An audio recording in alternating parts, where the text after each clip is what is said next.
So I spent a week now with the power keyboard, the Quirks power keyboard, and I think it was always going to be a compromise device. Maybe I didn't realise as much when I was buying it, blinded by a bit of nostalgia, a bit of enthusiasm, something new to play with. But after spending a week with it, it's a little complicated. So we're going to go through a few topics in this video. Well, the unboxing happened in a previous video. It's on my channel. You can go and look at it. That was a week ago. That was my first impressions. We're going to talk about the build quality, the learning curve of typing on it, and also some typing tests, so we can compare its potential competitor, which is at half the price, the virtual keyboard and an actual keyboard itself. Also the expectations versus reality, you know, the workflow of having it in your pocket and trying to use it on a day-to-day. We'll cover that. Then some software quirks, and you know, we'll touch on battery performance, pros and cons, that kind of stuff. So let's just talk first of all about the build quality. And it does feel at first quite a substantial, you know, quality product until you it does rattle a lot, which for some people could take the edge off the feel of the, because it's a shame, the rest of it feels quite premium. Even though it's plastic, it feels quite solid. If you disregard this section here, and it doesn't rattle so much with nothing on at the end, but as soon as you put something on, it's quite rattly. It's not necessarily the end of the world. I wanted to review this product without modifying it. Apart from I added a MagSafe ring from ESR to the back. Other brands are available, and you know that it just helps it in terms of hand feel when you're typing. Adding a little bit of something else to sort of get a grip on the back does actually make quite a bit of a difference. I think it's quite a popular small mod. It's done by quite a few people on Reddit. But I didn't want to modify it any further, and I have bought some Teflon tape. Now the reason for that is, now if there's nothing on the device, you can shake it hard enough to close it, which, you know, is fine. The main problem for me would be having a device on it. I do tend to type more like this angle, and I've been trying to type more horizontal like this.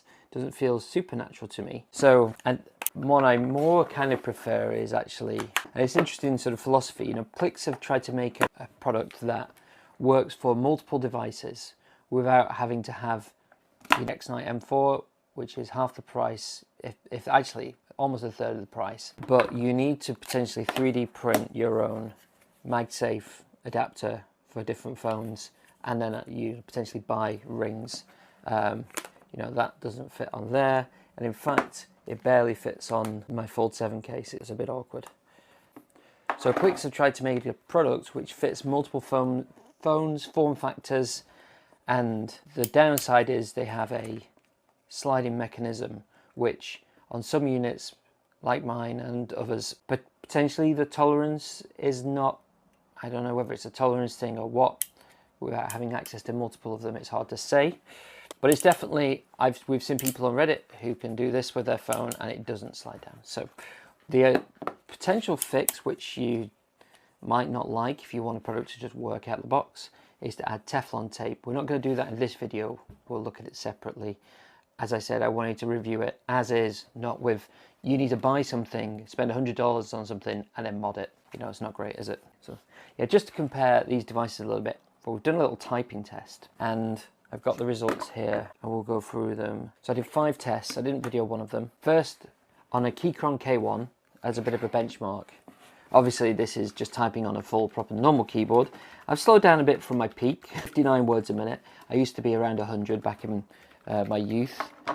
I'm only in my early 40s, I'm not that old. But 59 words a minute, you know, fine enough. Pretty decent accuracy as well, no errors. But it's 59 words a minute with corrections. Then I tried the virtual keyboard, so that went down to 35 words a minute with 5 errors. So pretty substantial reduction, nearly half as fast. But then here's the shocker. So first I tried the Exknight M4. So that came in at 19 words a minute with 4 errors, which is a bit of a shocker really. Which is also kind of strange because I actually, anecdotally, when using this, I actually feel like the keys are larger. So it's actually easier to type. But I think the thing that slows me down is I've been getting used to the symbol layout of the Quirks power keyboard, which is slightly different to the Exknight. So if you were to buy one or the other, you would eventually get used to the symbol layout. So next I tried just the power keys in its normal configuration. Just slid up like advertised. That came in at 21 words a minute with 0 errors actually, so I must have corrected those.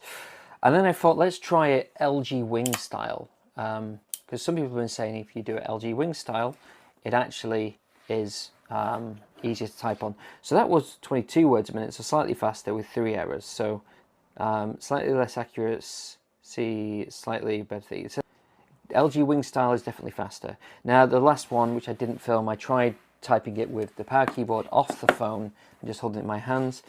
Words per minute 26 with 2 errors. Clearly there is a use case potentially where you have your phone on a desk or your tablet in a tablet stand, or you're connected to something else and you just type away on this, and it is clearly faster than using it in this. And I think it's probably down to the fact that this kind of feels a little unstable at times, just because of all of the weight that's very top heavy and the fact that it does shut on you. It's just easier to type in this mode. So just closing up thoughts on comparing these two devices. I kind of wish I could have this section of the keyboard at the bottom in this with the functionality of switching between Bluetooth profiles. It's a very simple device. It's a third of the cost, but it has a lot less features. You can't switch Bluetooth profiles. You can only attach to one device at a time. You know, what would be nice is, so this has got a power switch to the side. If the power keys had a lock switch on the side to just lock the keyboard without turning it off, that'd be really good, and we'll explain why now. So the expectations versus reality. So you buy this thinking, oh great, I'm going to potentially take this out of my one pocket, whack it onto my phone, type away, slide it back together, pocket it. But there's a problem. I found that the power keyboard, even when closed, if the device is on, it's only supposed to wake up if you press a key or if you slide the keyboard up. And when you do that, it flashes the screen on, right? I found that this turns itself on and wakes the phone randomly throughout the day. Then you have a problem where you have this on your desk and you're just trying to type normally, and the virtual keyboard won't come up because the power keys is connected to it.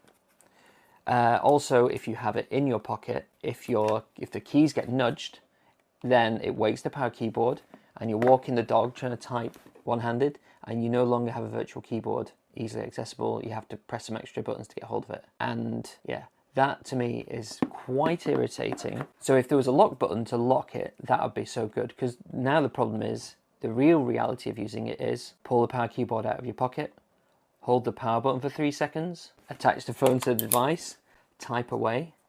Then to turn it off, you have to hold the power button for 6 seconds, and there's no indication it's going to turn off. You just have to release the power button and watch for a little flash of red light, and that'll turn off. So I think the nostalgia of thinking about having, you know, a Dell Venue Pro, that was the Windows phone of choice for me that I really wanted and I never got it, or you know, the Matrix sliding phone, whatever. It's, the reality doesn't quite meet the expectations that you set in your mind, at least for me. So software quirks. Well, first we'll talk about the Android app. So I did another cut of this video yesterday and it had some audio problems, so we're going to cut over to talk about the Android app, and then we'll come back to this video to get into anything else I want to cover. So the Quirks app got here, so the keyboard's connected. 96%. So 3 days ago I did a full recharge, so I've used 4% of battery in 3 days. This is going to last forever. So this is how long it takes to reconnect. Yeah, it just takes a few seconds. So, and that's with the backlight pretty bright. In fact, I might just put it all the way up, to be honest. It's not like, in fact, I'm going to update the timeout even to something like 30 seconds, because it's not like we're really using any of the battery. We did the wireless charging test. I got 7% out of about 70% of the battery, so I'm not going to rely on it. It'd be nice to have it. There's a couple of different settings you can do. So instead of the tab, instead of the Quirks key doing tab, it changes the language. Yeah, customize your Alt key to an Alt D voice input, or Alt K show software keyboard. There's an option as well to launch things like Gemini in the Gemini button. You also can do customized number row shortcuts. I've left themes as they are for now. These are the options you can change them to, so things like volume up, down, mute, media play, pause, all that kind of stuff, page up, page down. I did trying to use page up, page down, things like Instagram to try and control it, but you can't seem to switch between like reels remotely. That would have been nice. What else is there? Oh, yeah, it's just telling you how to use shortcuts, the different. Probably not going to learn these, to be honest. If I had the communicator and it was my main phone, I'd probably learn them. Because this is not going to be on the phone all the time, I'm probably not going to learn those. So yeah, so you can enable double clicking for, basically you can enable symbol, caps lock, and cursor mode. So you can do sim and meta to enter cursor mode. You can do directional keys to move the cursor. Again, I did try the directional keys, don't like move reels up and down. I'd probably just reach up and tap the screen as to where I want to edit rather than, but I suppose it's quite quickly to do sim and the meta, but there's no indication on the keyboard that you're in cursor mode. So it's hard to tell whether you're still in it or not. But that's the app really. There's not a huge more to it. I believe there are, well, this is interesting. So it says slot 1 active, Android. Slot 2, iOS. That's an A35, that's not iOS. What are they smoking? Slot 3, iOS. Oh, is the default name like iOS? Because that's my Tab S11. Oh, okay. Is the default really that US centric? Really? I mean, oh, this, we might have accidentally just. Oh, there is a bug. I can't believe I've managed to actually enable this bug live. So let's just say test. So currently I've got caps lock on. I don't want caps lock on, so I'm going to press the shift key twice. I'm going to start typing again. Okay, I think maybe it's okay now. Maybe if I do shift. Now it's back in caps. So if I press shift once, it goes into full caps. I have to double press shift to get out of caps lock. But the second I press shift once, now I'm stuck in caps lock again. So there are 2 bugs. And I stopped the screen recording. I think I've proven that happened. There are 2 bugs that happen, and the only way to fix it is to reboot the phone, not the keyboard, the phone. So the other bug, and not that it constantly goes into caps lock, but the autocomplete turns lowercase words into capitalized words. And there's posts on Reddit about it. And again, the only way to fix it is to reboot the phone. Well, yeah. So I'll reboot my phone now. That's kind of fun. So, you know, what are my thoughts then after a week of using this? Well, I'm never going to use the actual power bank side of this. Not a chance. And just to clarify this, I did a quick test with wireless charging. This is a time lapse of it. And for 70% of the charge from the keyboard, I got about 7% of charge via wireless charging to my phone. In about 24 minutes, it took to kind of wipe out that 70%. So it might get you out of a bind if you happen to have it on you, but it's definitely not something to rely on. And it's not going to power the majority of your device, not a chance. So not going to rely on it, might use it in a pinch. Mostly as well because I'm going to be using it primarily on my Galaxy A35. The virtual keyboard on this device is dreadful. So having a physical keyboard typing anyway, which way, is actually a better experience, even if it is slower. And I mostly use the A35 when I go to the gym, like 3 or 4 times a week, and I reply to YouTube comments and other stuff. So I do quite a lot of typing. You know, it is enjoyable, and it's a bit of a novelty and a bit different to type on a keyboard. And also, maybe it's a bit more intentional, maybe you're thinking about it a bit more, maybe that's a stretch, you know. But I'm not going to be using it on my Fold 7. And the reason for that is, you know, the cases I like are the aramid fiber cases. They're very thin, and they all come with that little camera protection ring, and it just doesn't fit. So my Fold 7, maybe I'll use it in, you know, flex mode like this. I could use it like this, type away. You know, if I'm writing up ideas, like, you know, I was writing up a lot of the thoughts for, you know, these are all my thoughts I've been collating for the past week or so. And I wrote pretty much all of them using this, using this cheaper case that I know no longer want. But I want to be fair to both, you know, the device and the audience. I don't want to completely rain down criticism on it or just feign praise and tell you that it's a perfect product, because it clearly isn't a perfect product. I think once I've added the Teflon tape here, that will potentially remove it being too loose. I still think there is a problem with the fact that the keyboard weights itself too frequently, but you know, if I'm only really using it at the gym, well, it's not really the end of the world. And, you know, the battery life lasts forever, so you don't have to worry about charging it because of the batteries. You know, they tried to make it a battery bank. If I was going to make a Clicks Power Keyboard version 2, you know, I'd be tempted to make it something more like this, but have a more fixed, something which doesn't slide and fixes. And, you know, this is quite, the weight is a lot more, it's a lot lighter, something like this. This is quite a heavy device. So, you know, I'm not going to be one of the people sort of sending it back.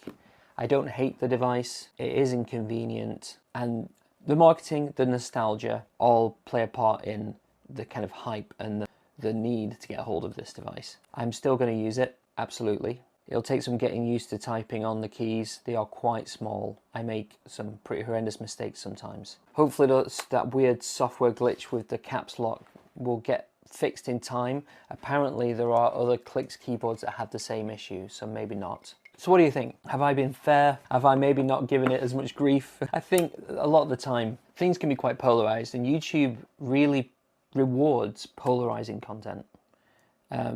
So I'm here trying to sort of provide a bit of balance, and I'm trying to point out that it has flaws and it potentially has positives, although it's hard to say what the positives are.